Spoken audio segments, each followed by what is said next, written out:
өөр Монголын улсад амьдарч байгаа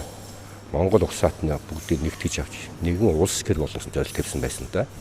Гэвч харамсалтай энэ зорилтууд дэлхийн их гүрнүүдийн бодлогын хүрээнд биелэх боломжгүй байсан.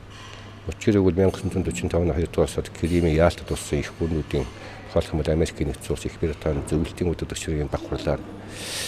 зөвлөлт бодож Японоос дайн дорох хэд хэдэн болж тавьсан нэг нь хамгийн ихнийх нь юу гэхээр бүгд найрамд Монгол улсын статус ковог одоо хадгалж үлдэх их гүрнүүдэд хүлээн зөвшөөрсөн байдаг л да. Тэрхүү ойлголтын хүрээнд юу гэхээр өмнө алдагдсан газар нутг гэдэг юм уу тийм ойлголт тэр ойлголтод хамаарахгүй статус ковог гэдэг нь яг одоогийн байгаа хэлээрээ одоогийн оршин байгаа хэлбэр засаглалыг одоо хүлээн зөвшөөрсөн гэсэн тийм санаа байсан учраас одоо энэ 2 дугаарт зөвлөлт хэдийн хооронд тэр холбоо найрамдын тухай хэлэлцээр 45-8 дугаараас 14 батлагдсан байдгийг яг дайны ид үргэлжлэх үеэр энэ үеч Монгол улсын тэр одоогийн байгаа гэдэг одоо хятад улс үндсэндээ хүлээн зөвшөөрсөн байдаг учраас бид яг өмнөх олон дунд жижиг өмнө одоо нэг ухсаатай нэг гэр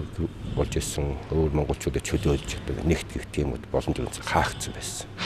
Яг дайны үед тэр Монголын ард түмэн